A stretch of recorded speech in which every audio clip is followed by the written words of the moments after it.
Bonjour, je m'appelle Karl Avonon, je suis enseignant-chercheur d'études américaines à l'Université de Lomé. Je m'intéresse beaucoup à la littérature et j'ai pu même publier un livre chez Aoudi.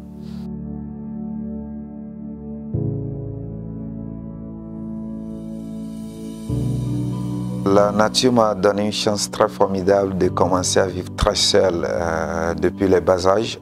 Donc rester très seul aussi, c'est d'avoir un penchant pour ce qui inspire. Et donc très tôt, je m'étais familiarisé avec les livres. J'aime beaucoup lire. Et beaucoup lire veut dire aussi avoir le désir un jour de chercher à écrire. Et donc, de cette manière, je suis parvenu à la lecture comme une réponse à certains livres que j'ai lus moi-même.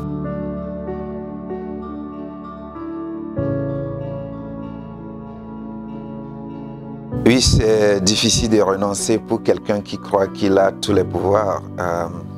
Celui qui a condamné dans cette histoire, c'est Maître Vossaillère. Vossaillère, c'est une figure très honorable. La ville de Strestan. Strestan, c'est la ville fictive où se déroule l'histoire de Condamné avec souci. C'est un politicien, c'est un juge, il a beaucoup d'influence dans la ville. Et donc pour quelqu'un comme ça, qui est plein de pouvoir, il ne peut jamais penser qu'à condamner quelqu'un, ça peut lui donner des soucis lui-même. Et donc il est allé loin. On a fait prononcer la condamnation et donc plus tard il a eu des soucis. Sauf que quelqu'un comme lui ne peut pas faire de l'anticipation et savoir qu'en condamnant quelqu'un, ça va lui donner des soucis après. Donc je dirais pourquoi ne pas y renoncer, c'est qu'il ne savait pas que ça lui donnerait des soucis. S'il avait su, je ne crois pas vraiment qu'il le ferait.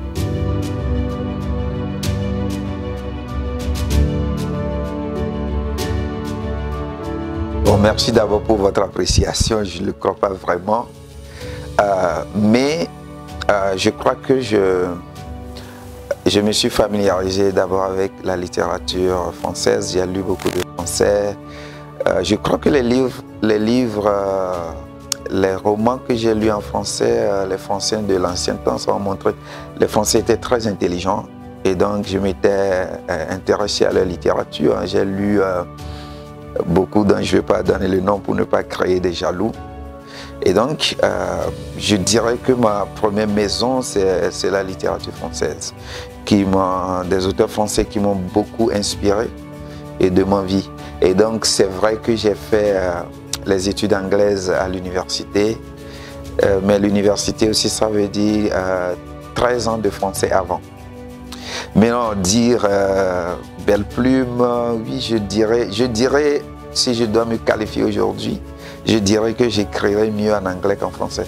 Et donc peut-être il faudra que Aoudi publie mon roman un jour en anglais et qu'on puisse faire la comparaison entre les deux.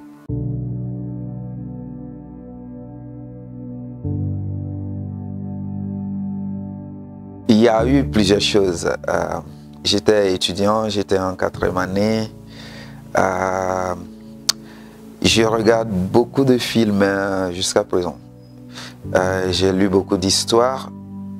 Mais quelque chose que j'ai observé personnellement, c'est que dans les films, dans les romans que j'ai lus, les héros pour moi sont trop forts. Ils ont beaucoup de pouvoir. Et même si les antagonistes dans les histoires leur créent beaucoup de problèmes, veulent les rendre faibles, à la fin, ils ont un pouvoir inimaginable à mon avis et ils triomphent. C'est étonnant pour moi. Et donc, pour moi, je veux créer un héros qui est très faible, qui n'a pas de force et encore qui ne veut pas se défendre. Donc, tout est là pour l'affaiblir, pour le rendre très faible et aussi pour le déplumer totalement.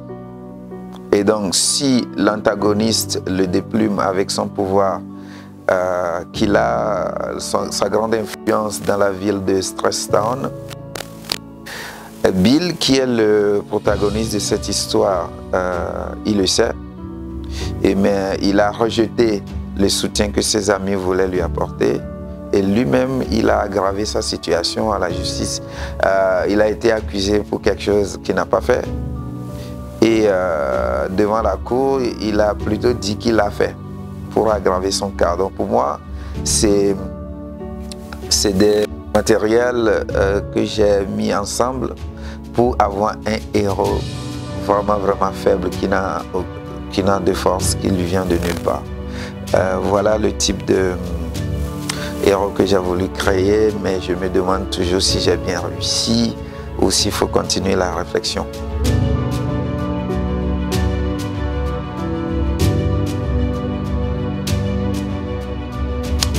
Dire que Bill a des difficultés à aimer, je ne sais pas. Mais d'abord, il faut savoir que l'amour, c'est quelque chose de difficile. Bill n'est pas hypocrite. Bill déteste l'hypocrisie. Mais il y a plusieurs manières d'aimer.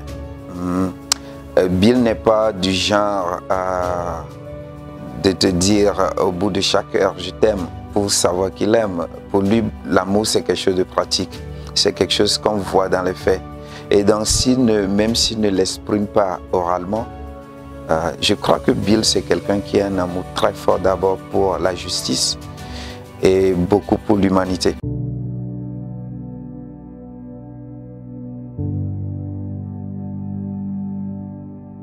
Bill a rencontré effectivement Karina dans une situation très drastique où Bill, jeune garçon d'autour de 8 ans, a vu Karina qui a peut-être 2 ans moins que Bill.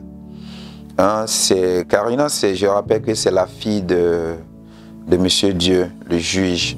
Monsieur Dieu l'aime beaucoup. Il l'aime jusqu'à la protéger dans un meurtre qu'elle a commis.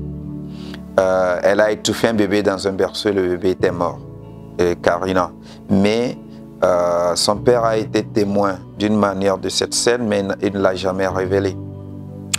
Et donc, cet amour que le père a pour la fille est plutôt une haine que Bill a pour cette fille et son père. Ce qui fera que plus tard, la même personne qui voudrait montrer son visage brillant à la société de Stresstown, qui voudrait piéger Bill, mais d'une manière singulière. Vous savez, généralement, lorsqu'on dit qu'un homme a violé une femme, beaucoup de gens ne font plus l'exercice de cerveau, on ne réfléchit pas, on dit bon...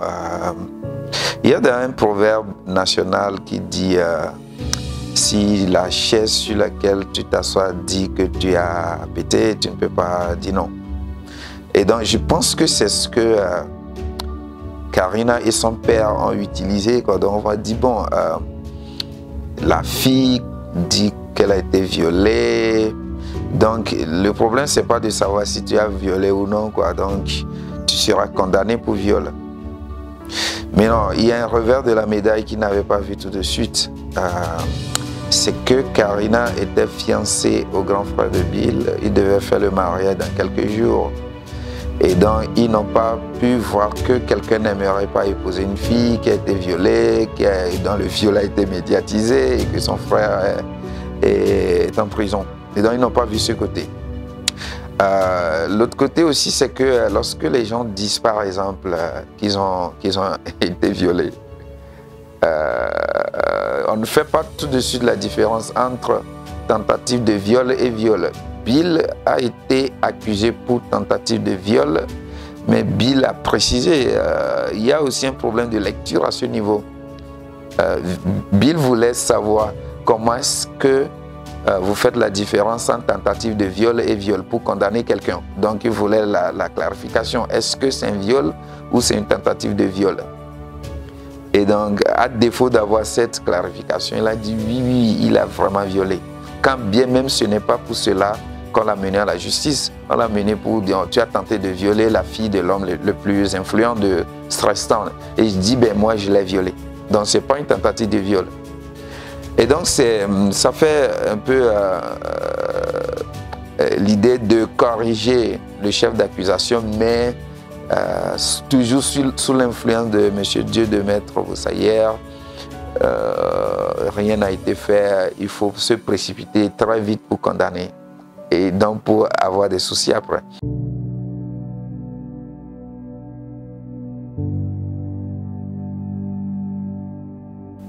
C'est vrai que ce livre n'est pas un des chapitres 1, 2, 3, etc., mais a préféré être en 3 parties. Les 3 parties sont chronologiques et s'expliquent par le fait que Bill a choisi d'ignorer Maître Vossayer et sa fille pendant longtemps, la personne qu'il appelle Monsieur Dieu. Et donc, il lui faut 15 ans après cet incident, cet accident aussi, aller en voyage d'études et revenir, et que dans un train on lui rappelle quelque chose qui lui rappelle cet homme dont naturellement il n'aime pas qu'on parle. Et donc c'est quelque chose qui va commencer dans son esprit et qui s'enchaîne par, ça commence où il a le contact direct maintenant avec Monsieur Dieu qui dit bon, il faut, dans son arrogance, il faut venir faire des cours à ma fille parce que ma fille doit travailler dans une entreprise internationale, avoir une renommée, etc.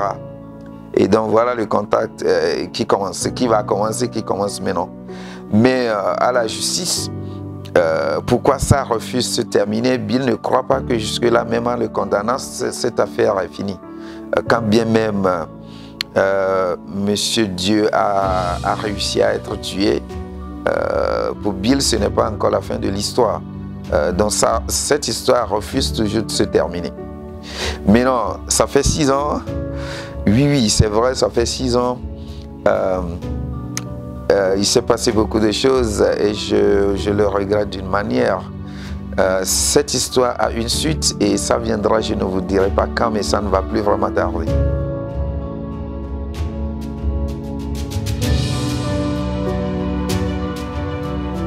Je vais lire à la page 123. La tête se retourna brusquement pour m'observer, mais repartit tout de suite vers l'écran, comme si on devait aussi y lire la traduction de ce que je venais de dire. Beaucoup de gens sérieux appelleraient ce qui suivit un miracle. La tête se leva, un corps entier donc se leva, contourna le canapé et s'avançait vers moi. Je mis du temps pour réaliser que je n'étais pas dans une atmosphère onirique.